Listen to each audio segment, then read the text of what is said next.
my name is Jenna. I'm a registered nurse here to teach about the basics of the peanut ball. The peanut ball is a peanut-shaped exercise ball that is used to facilitate the labor process and can be used both with and without an epidural. Knowing your patient's height can help you choose the correct size to start with, but depending on the patient's comfort and position, multiple size balls may be needed during labor. The 40 centimeter ball is ideal for people 5 foot to 5'3". The 50 centimeter ball is used for 5'3" to 5'7". The 60 centimeter ball is for people over 5'7", and the 70 centimeter ball is only used for sitting. If the ball is too small, it won't work as effectively, but if the ball is too big, it places too much torque on the lateral aspect of the hip during abduction and can cause guarding rather than relaxation. Contraindications of using the peanut ball include a current or previous hip or pelvis injury, such as symphysis pubic dysfunction, a broken symphysis, or an active DVT. The peanut ball should always be used with some form of a cover, whether that be a hospital gown, chucks, or you can even purchase a peanut ball cover. For the purpose of this video, I've chosen not to use a cover, just so you can better visualize the positions. Additionally, the peanut ball should always be cleaned after each use with either Sani wipes, soap and water, or water and vinegar. It is not recommended to use bleach because it can deteriorate the ball material. The peanut ball should always be stored off the ground, at room temperature, and away from sharps. It should never be placed in a newborn warmer.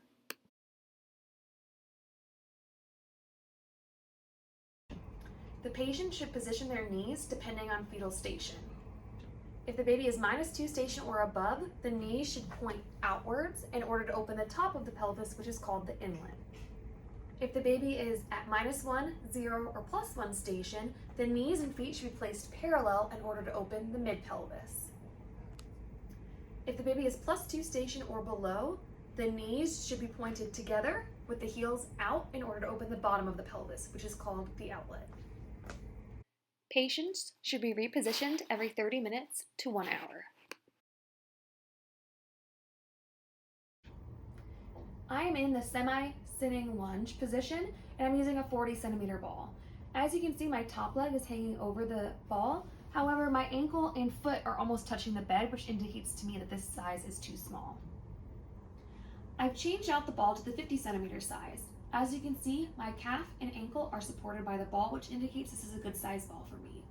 My bottom leg is curled around the ball, and overall this is a very restful position for a patient. I'm in the flying cowgirl position. This is useful to open the inlet, especially if the baby is very high in the pelvis. My top leg is over the ball with my hips forward and my knees slightly behind my hips.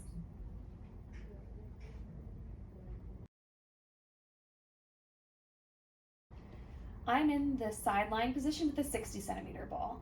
As you can see, my top leg is hanging over the ball and my bottom leg is bent.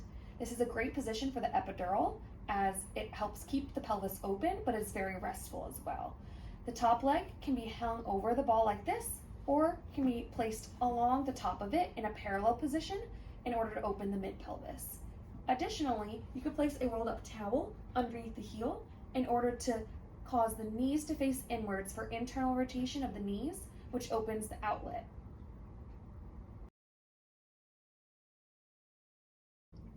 Going from the sideline position, the patient should bring their knees to their chest and wrap their arms around the ball. This is called the tuck position and can also be used for pushing as it opens the outlet.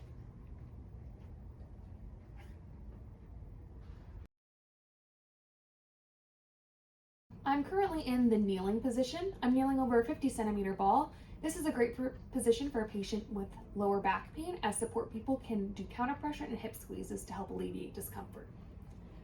This position is also great because depending on how I position my knees, it can help with any fetal station. If my knees are pointed outward like so, this opens the inlet. If I slightly adjust my knees to parallel, this opens the mid-pelvis. And if I point my knees inward with my heels out, this opens the outlet. I'm currently sitting on the 70 centimeter ball, which is the only one that you can sit on. This position is called park bench, and depending on how I place my feet and knees, helps open different parts of the pelvis. If my feet are out and my knees are pointed out, this opens the top of the pelvis called the inlet. Slight adjustment to my feet and knees being parallel opens the mid-pelvis, and with my heels out and my knees together opens the outlet.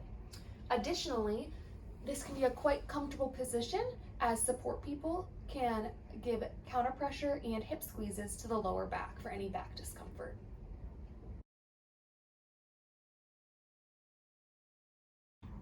Head to premierbirthtools.com for all of your peanut ball needs and for additional resources. You can get the peanut ball book, which includes additional positions than the ones I covered today, as well as peanut ball charts that have colored pictures that are also laminated for unit use, and you can also pick up your own peanut balls.